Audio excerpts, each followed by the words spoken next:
So here we have a number line and we have 0.51, 0.52 and 0.53 labelled. So the values we have labelled are going up in hundredths because remember the second digit after the decimal point is the hundredths digit. But between these hundredths we have 1, 2, 3, 4, 5, 6, 7, 8, 9, 10 lines to get from one hundredth to the next.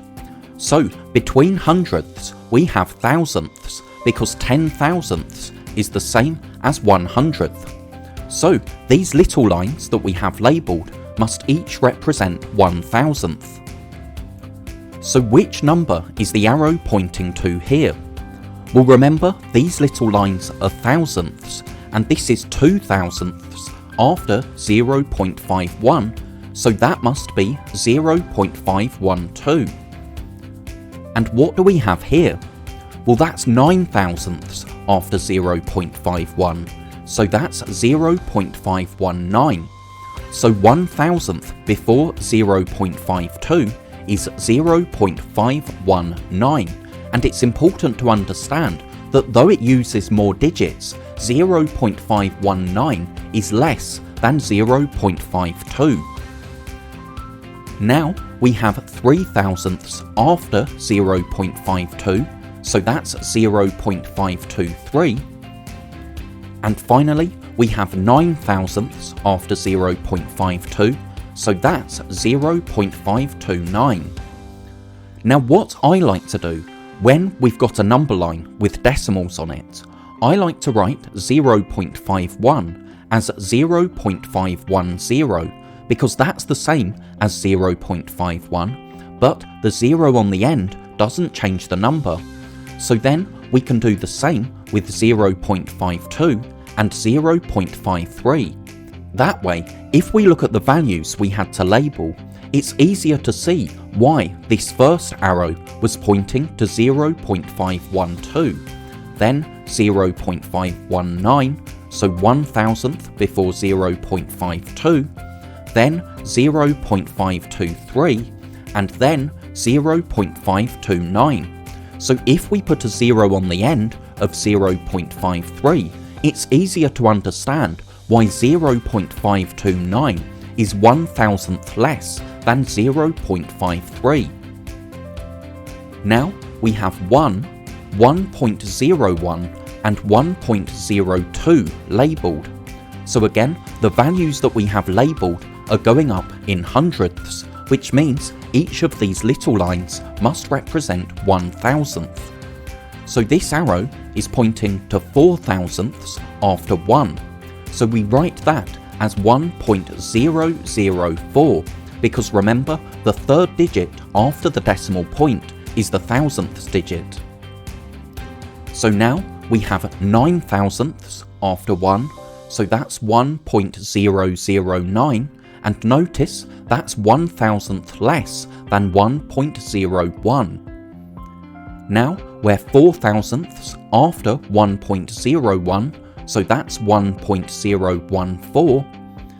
And finally, we're 7 thousandths after 1.01, so that's 1.017. But again, it's easier to see if we rewrite the values on our number line to all have 3 decimal places. So we can write the number 1 as 1.000, because putting a decimal point and then zeros on the end of a whole number doesn't change the number, but it makes it easier to see values on our number line, especially if we change 1.01, so that has 3 decimal places, so we can put a 0 on the end, and we can do the same with 1.02. So now, if we look at the values we had to label, it's easier to understand why this first arrow was pointing to 1.004, then we had 1.009, then 1.014, then 1.017. Finally, we have 1.09, 1.1 and 1.11. Again, the numbers that we have labelled are going up in hundredths, which means these lines in between must be thousandths, because 10 thousandths make 1/100th. So here we have 2 thousandths after 1.09, so that's 1.092. Here we have 1.098. Now 2 thousandths after 1.1 is 1.102, and it's important that we remember the 0 in our hundredths. We can't write 1.12 because if you look, 1.11 is further along, so 1.12, if we carried on the number line, would be the next hundredth that we had labelled. But remember, these little lines are showing thousandths, and the thousandths digit is the third digit after the decimal point. So finally, here we have 1.108. But again, it's easier if we change the values that are labelled on our number line to have the same number of decimal places and one more decimal place than is already labelled. So instead of 1.09, we could write 1.090 because that's the same as 1.09. Then 1.1 with 3 decimal places is 1.100. Then 1.11 can be changed to 1.110. So it's important to understand that the relabelling that we've done here doesn't change the value of the numbers, because putting a 0 on the end of decimals doesn't change the decimals. But now, if we look at the values that we had to label, it's easier to see why this value here is 1.092. Here we have 1.098, here 1.102, and the last value that we had to label was 1.108. Thank you so much for watching. I really hope that was helpful.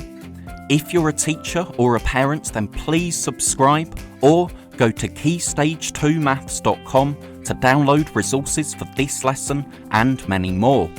That's all for now. I'll see you in the next video.